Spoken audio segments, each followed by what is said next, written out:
Basic Fit, go for it. Salut à tous, alors je m'appelle Amadou et je suis avec vous pour un nouveau podcast aujourd'hui pour Basic Fit. Alors aujourd'hui on est ensemble pour se motiver, pour garder la forme, se donner de la force et surtout garder un mode de vie sain et te donner des conseils sportifs. Pour ce nouveau podcast, nous avons le plaisir de recevoir une personne inspirante qui s'appelle Pauline Longueville et qui est nutritionniste. Salut Pauline. Salut. Est-ce que tu vas bien? Très bien, parfait. Super. Alors, on va commencer déjà par des questions pour mieux te connaître. On a 10 questions, c'est hyper rapide, donc il faudra répondre le plus vite possible. T'es prête? Ok, ça marche. Allez. Alors, être motivé en faisant de l'entraînement ou s'entraîner en silence? Être motivé en s'entraînant, c'est mieux. Manger salé ou sucré? Ah, sucré-salé, les deux. Augmenter la charge ou le nombre de séries? La charge. Repasser des vêtements ou les mettre directement au placard? Ça dépend quoi, mais je dirais les mettre directement au placard. Bien aplati. Cardio ou muscu? Muscu. Échauffement ou récupération? Récupération, parce que sans récupération, finalement, la séance sert à rien. Donc, récupération. Très bien. Barre de protéines ou shaker protéiné? Je dirais shaker protéiné. En vacances à l'étranger ou en France? À l'étranger, mais la France est quand même belle. Pas mal. Ne plus jamais faire d'exercice ou ne plus jamais manger au restaurant? Je dirais ne plus jamais manger au restaurant parce que je sais cuisiner. Mais par contre, l'exercice, ça me manquerait quand même. Ouais. S'entraîner avec une haltère ou une barre? Je dirais les haltères. Ouais, les haltères. Plus fonctionnel, on va dire. Ouais. Ok, très bien. Alors du coup, est-ce que tu peux m'en dire plus sur... tu préfères la récupération à l'échauffement? Tu peux m'en dire un tout petit peu plus là-dessus? Pourquoi plus de récupération par rapport à l'échauffement? Tout simplement, je pense que la récupération, c'est essentiel parce que t'as beau, par exemple, avoir un super entraînement, une super alimentation, mais si derrière, par exemple, tu dors mal, tu récupères pas correctement, ou justement par rapport à l'alimentation, si t'as pas une bonne récupération par l'alimentation, par l'hydratation, je pense que finalement, la séance de musculation va être bien parce que tu pratiques correctement, mais malheureusement, si la récupération ne se fait pas derrière, tu pourras pas être performant pour les prochaines séances et tes objectifs auront du mal à être atteints, tout simplement. Ok. C'est super Donc, important. très très important la récupération, hein, les amis, très important. Ensuite, tu nous as dit shaker protéiné. Tu préfères le shaker à la barre protéinée, c'est ça, à la barre de protéines? Oui, alors après, évidemment, c'est dans le cadre d'une alimentation équilibrée, il faut faire les repas complets avant. C'est quand même plus intéressant de prendre des compléments alimentaires en plus, c'est des compléments. Mais je suis plus, on va dire, shaker protéiné parce qu'il y a quand même moins de produits. Alors évidemment, il faut lire les étiquettes, mais il y a quand même moins de produits que les barres protéinées. Maintenant, les barres protéinées, elles sont de plus en plus gourmandes, il y a plein de choses, rajouter des toppings, des choses comme ça, des chocolats. Et finalement, quand on regarde la barre, la composition nutritionnelle, on se retrouve avec une liste énorme. Donc je serais plus tentée à une bonne protéine, une bonne whey par exemple en poudre, que des barres protéinées. C'est plus pour l'aspect gourmandise. C'est quand même sympa en encas, mais pas tous les jours. Voilà. Très bien, on en sait un tout petit peu plus déjà. Ok, parfait. Donc ici, avant de passer à la suite, je vais juste te demander, est-ce que tu remarques une grande différence dans ton quotidien par rapport à avant Covid et après? Justement, maintenant, pardon. Ouais, je dirais ce qui a le plus changé pour moi. Alors, sur le plan du travail, par exemple, mes consultations, c'est toujours la même chose. Je propose toujours à distance. Donc, par exemple, ça n'a pas forcément changé. Mais je dirais que c'est plus sur prendre le temps pour soi, en fait, tout simplement. Être plus disposé à se détendre, à se relaxer, à faire des choses qu'on n'a pas l'habitude de faire. Prendre le temps, en fait, pour soi. Et je dirais que c'est ça qui change le plus. C'est de prendre le temps de se reposer, prendre le temps de faire des activités qu'on n'avait pas l'habitude de faire. Mais après, dans le quotidien, moi, le Covid m'a pas changé grand-chose parce que je continue mon activité physique, je continue mon activité professionnelle. Donc, je pense que c'est ce que tout le monde devrait faire. Vraiment pouvoir continuer comme si de rien n'était au maximum, au plus proche du réel. Donc, je dirais non, à part du plus positif. C'est ça que j'allais dire. Donc, que du positif pour toi, alors, ce Covid, on va dire, cette situation actuelle, quoi. Voilà. Donc essayez vraiment de positiver comme Pauline, c'est important, de vous adapter et de profiter justement de votre temps libre, ok, pour profiter de vos proches, préparer autre chose, ok, la suite, c'est très important.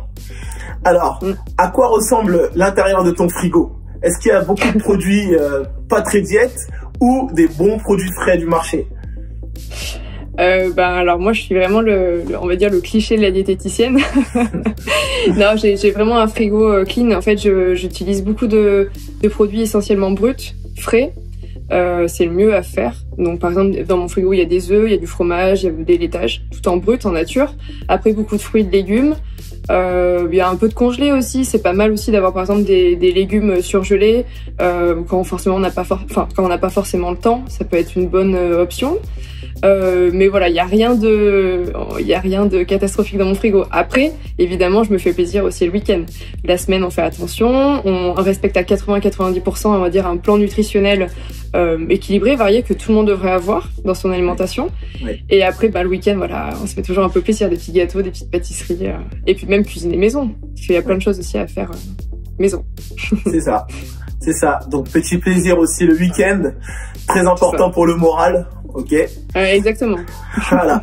Dernière petite question avant de passer à la question des membres justement. Alors si des amis viennent dîner, est-ce que tu vas faire attention à ce que tu manges ou t'as que des amis qui mangent très sain? Alors non, j'ai pas que des amis qui mangent très sain, mais bon après mon entourage proche quand même assez, parce que je suis quand même entourée de sportifs, donc on va dire oui. Mais l'avantage c'est que c'est souvent moi, on va dire 90% du temps qui reçoit, parce que j'adore recevoir, cuisiner. Donc on va dire que je fais des choses plaisir en faisant quand même attention, parce que du coup je connais pas les bases. Mais du coup voilà, vu que c'est moi qui cuisine, je sais ce qu'il y a dedans, donc on va dire que ça facilite les choses pour tout le monde. Mais on se fait plaisir. C'est plutôt que toi qui gères alors. Ouais, c'est ça. Ouais. Ok, c'est top. Alors merci à toi en tout cas pour ces questions, pour cette première partie. Maintenant, place aux questions des membres de Basic Fit. Est-ce que tu es prête? Ouais, c'est parti. Parfait. Alors, première question de Sam. Bonjour, j'ai appris à ne jamais sauter le petit déjeuner. Mais ces derniers temps, j'ai beaucoup lu sur le jeûne intermittent, qui consiste à manger seulement entre midi et 20h. Est-ce que c'est sain ou que me conseilles-tu? Ok. Alors déjà, la première chose que tu peux faire, Sam, c'est déjà de t'écouter. Écouter ton corps, savoir comment tu fonctionnes, parce que tu me dis que tu es habitué à faire un petit déjeuner. Alors c'est très bien, si ça fait partie de tes habitudes, sans forcément se forcer, parce que j'ai des personnes qui se forcent à prendre un petit déjeuner en pensant que c'est bien et qu'il faut faire comme ça. C'est pas forcément ce qu'il y a de mieux, dans le sens où si tu souhaites faire un petit déjeuner, tu fais ton petit déjeuner. Si tu veux pas en faire, t'en fais pas. Mais après, il faut que, on va dire, tous les nutriments soient répartis sur la journée. C'est surtout ça, d'avoir tout sur la journée. Après, en ce qui concerne le jeûne intermittent, c'est pas forcément quelque chose de mauvais, mais il faut bien que ce soit adapté, il faut bien que ce soit structuré. C'est pas quelque chose qu'on fait comme ça du jour au lendemain, sans savoir ce qu'on va consommer. C'est pas un jeûne complet aussi, c'est vraiment on prend le temps quand même de manger, de faire des repas complets sur la journée. C'est juste qu'on met son corps au repos entre 12 et 16 heures à peu près. En général, on dit que le dernier repas doit être pris à 19h, commencer le jeûne vers 19h30 et le lendemain remanger entre 11h30 et 13h30 à peu près. Donc ça veut dire que tu fais un repas à midi, après tu fais une collation à 16h qui est comme un petit repas et après le repas du soir. Donc c'est pas forcément quelque chose de négatif à faire. Je conseille plus de le faire 2 à 3 fois par semaine, pas tous les jours. D'essayer déjà d'écouter son corps, voir son ressenti. Si c'est bénéfique pour la personne, il y a plus qu'à faire plusieurs fois par semaine, il y a aucun problème. Si c'est bien adapté, il peut y avoir vraiment des répercussions et des effets positifs, par exemple sur la diminution de la masse grasse. Ça permet aussi de réguler les hormones, le fait de pas manger pendant longtemps, d'avoir un repos physiologique. Donc ça a vraiment plein d'avantages. Par contre, si c'est mal adapté, là on peut aussi avoir une diminution de la masse musculaire, donc c'est pas forcément ce qu'on va rechercher, surtout même chez une personne non sportive, et ça peut avoir des effets par exemple on va dire des effets négatifs dans le sens où la personne s'est privée d'alimentation pendant un long jeûne, une longue période, et peut se jeter directement sur le premier repas. Alors quand je dis se jeter, c'est par exemple manger beaucoup plus parce qu'elle a tellement faim par manque qu'elle va se jeter sur son premier repas. Donc voilà, c'est un peu les désagréments. Mais sinon, c'est à tester. Voilà. D'accord, donc plutôt à tester. Hein, Sam, c'est ça. Voilà. Et puis surtout, comme a dit Pauline, vraiment écouter ton corps, c'est hyper important. Merci Pauline. Donc, deuxième question d'Anthony, cette fois-ci. Salut. Alors, quand j'ai faim le soir, je prends souvent une boisson protéinée ou une barre. Seulement, mes intestins réagissent violemment. Mon ventre devient souvent dur et épais. Et j'ai beaucoup de gaz. Il s'excuse pour les détails. Est-ce qu'il peut faire quelque chose à ce sujet? Et est-ce que c'est une réaction normale pour son corps? Ok. Alors déjà, si tu as des effets comme ça sur ton corps, c'est pas forcément normal. C'est que ton corps réagit en te montrant qu'il y a un problème. Donc déjà, c'est bien. Du coup, tu as on va dire des symptômes, des conséquences. Donc déjà, tu écoutes ton corps. Tu te rends compte de ce qui se passe. Donc ça, c'est super important. Après, je dirais surtout, tu me dis que tu as faim, surtout le soir, c'est après le repas, que tu reprends quelque chose, par exemple un shaker protéiné. Alors déjà, est-ce que le repas est adapté? Le repas du soir est adapté. Est-ce que tu manges assez, en quantité, en qualité? Est-ce que tu as des protéines, des légumes, des féculents, toute une base nutritionnelle qui fait qui puisse faire que tu n'as pas faim après le repas. Parce que normalement, avoir faim dans la soirée, c'est pas normal si tu as fait un repas complet. Donc déjà, voilà, s'orienter sur savoir si tu as les quantités nécessaires dans ton plan alimentaire. Et après, si vraiment tu as faim, pourquoi pas reprendre par exemple un laitage, un fruit, quelque chose d'un petit peu plus sain. Je m'orienterai pas forcément vers un complément alimentaire, surtout s'il n'y a pas de pratique sportive. Si c'est juste histoire de dire j'ai faim, je prends un shaker parce qu'on m'a dit que c'était mieux. S'il n'y a pas forcément de pratique sportive, il n'y a pas d'intérêt nutritionnel. Le complément, c'est vraiment en plus si dans ton alimentation, tu n'as pas tous les apports nécessaires. Alors après, par rapport à ce que tu me dis, si tu prends des barres ou un shaker protéine, est-ce que la protéine est adaptée aussi? Parce que on a des protéines, par exemple la whey pure, contient du lactose, alors que par exemple une isolate de whey va contenir moins, voire carrément pas de lactose. Donc ça peut être une intolérance au lactose. Si tu n'as pas l'habitude de boire du lait ou de manger des produits laitiers. Donc je t'orienterai plus vers une isolate de whey. Et après, il faut aussi faire attention, comme je disais tout à l'heure, à la liste d'ingrédients, parce qu'il y a beaucoup d'additifs. Donc tu peux avoir des édulcorants, du maltitol, du sucralose, qui peuvent créer des troubles digestifs, même voire laxatifs. Donc ça aussi, c'est des compléments alimentaires à prendre avec précaution. Mais voilà, oriente-toi en regardant la liste des ingrédients et fais un vrai repas surtout. Voilà. D'accord, donc un repas bien complet pour toi et surtout en complément un petit laitage ou un fruit ou quelque chose comme ça. Donc évitez justement de prendre tout ce qui est barre ou shaker protéiné avant d'aller dormir. Vaut mieux le prendre après l'entraînement ou avant l'entraînement, avant vraiment un exercice sportif. Et avant d'aller dormir, un fruit, c'est très bien. Merci. Alors parfait, on passe à la suite. Donc ici, troisième question, c'est d'Alexandra cette fois-ci. Donc Alexandra, le soir, mon copain prend souvent des chips quand on regarde la télé ensemble. Je trouve très difficile de ne pas craquer. Quel est ton conseil à ce sujet? Alors mon conseil est radical, c'est triste à dire, mais il faut changer de copain. C'est trop compliqué. C'est soit faut changer de copain, soit il décide d'avoir des vraies règles nutritionnelles. Et là, ça revient pareil que la question avant, c'est avoir un repas vraiment plus équilibré, plus complet avant, pour éviter parce que je pense que ça doit être dans la soirée après un repas, enfin je suppose. Oui, c'est donc voilà, est-ce que le repas est adapté? Parce que manger des chips, c'est déjà que la personne a faim derrière, et puis c'est pas forcément les meilleurs nutriments. Enfin, on peut se faire plaisir, pourquoi pas craquer devant la télé, mais des chips, il n'y a pas d'intérêt nutritionnel. Donc voilà. Après, voir la quantité par exemple de féculents consommés au repas, essayer d'augmenter un peu, ou sinon faire des apéros dînatoires, par exemple 2 à 3 fois par semaine, en mettant des crudités. En plus, par exemple, pourquoi pas un petit peu de chips à manger devant la télé et faire un petit apéro dînatoire 2 à 3 fois par semaine. Ça peut être le bon compromis pour rester ensemble. Voilà. Voilà.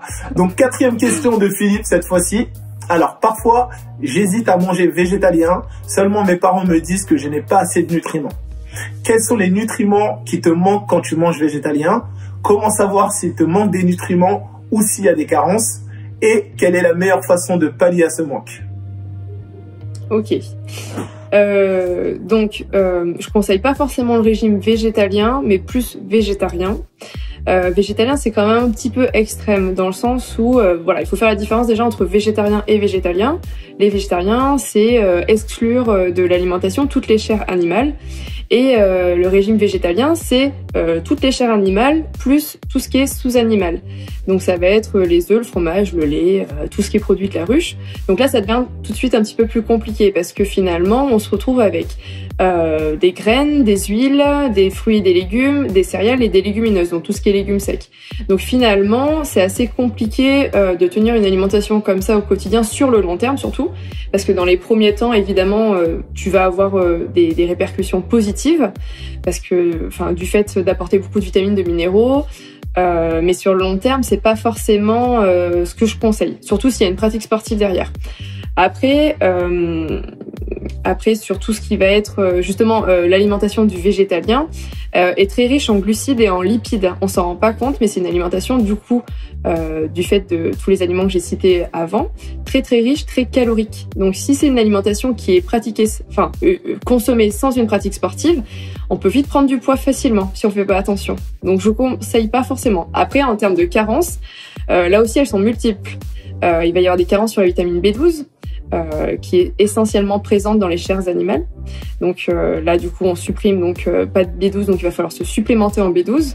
Il va y avoir des conséquences aussi sur les carences en fer, en EPA et DHA. Donc c'est des huiles, enfin c'est des lipides essentiels au cerveau qu'on retrouve exclusivement dans tout ce qui est huile de poisson, les algues. Donc là aussi, on les supprime. Donc ça va être très compliqué. Il va y avoir des faiblesses immunitaires, des faiblesses enzymatiques. Donc je conseille pas forcément. Mais dans un premier temps, si la personne souhaite déjà faire un régime végétarien, en gardant les œufs, laitage et fromage, surtout les œufs, c'est une protéine de qualité exceptionnelle. Voilà, il y a pas de carence, il y a pas de risque. Voilà. Donc je préfère végétarien que végétalien quand même. D'accord. Donc plutôt te diriger, Philippe, sur un régime plutôt végétarien. Très bien. Alors Charlotte, salut. Une petite question. Est-ce que boire des boissons light ou zéro, on dira pas la marque, est vraiment plus sain que les boissons normales? Est-ce que ça aide à perdre du poids? Ok. Absolument pas. Ça n'aide pas à perdre du poids, si ce n'est l'inverse, justement. Alors, ce qu'il faut prendre en compte, c'est que ce sont des sucres de synthèse.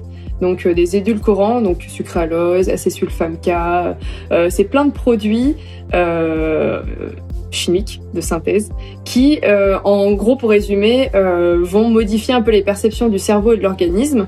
Quand vous en buvez, par exemple, du soda light, si vous voulez, votre cerveau va avoir la mauvaise réponse en pensant qu'il va absorber, ingérer du vrai sucre, parce que du coup, ça va être la même synthèse que du vrai sucre. Si vous voulez, au niveau de l'organisme, il va y avoir de l'insuline qui va être sécrétée, qui favorise le stockage des graisses. Donc tout ce qui est sucre en excès, ça va être stocké pour faire gros, hein, pour faire en long et en large. Et le problème, c'est qu'on habitue son organisme au goût sucré, alors que c'est pas du vrai sucre.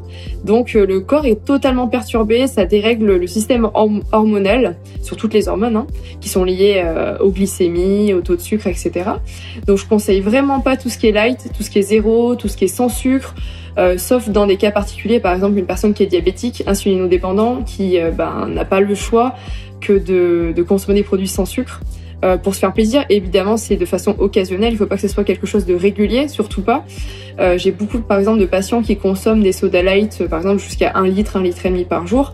C'est quelque chose d'aberrant, c'est énorme et c'est quelque chose qui modifie totalement votre système hormonal. Donc, je conseille pas du tout. Et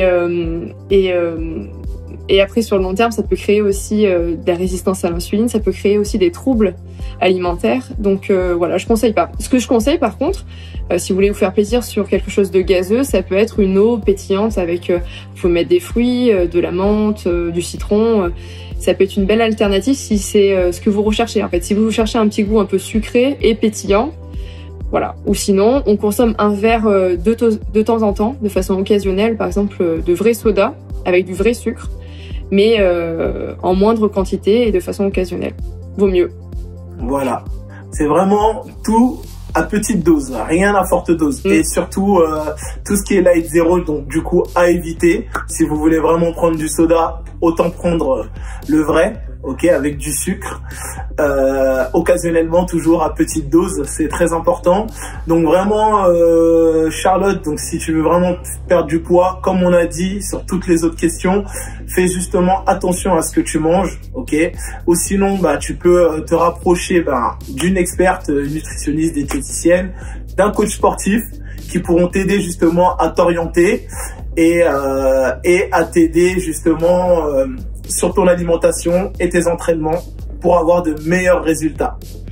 Alors, ici, c'était la dernière question. Maintenant, juste, Pauline, merci pour ton temps déjà.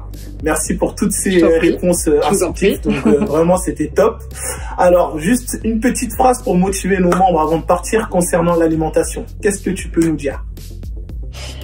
Gardez en tête qu'il faut toujours avoir la notion de plaisir avec l'alimentation. Le jour où vous prenez plus de plaisir à vous alimenter, c'est qu'il y a un problème, qu'il faut tout remettre en question.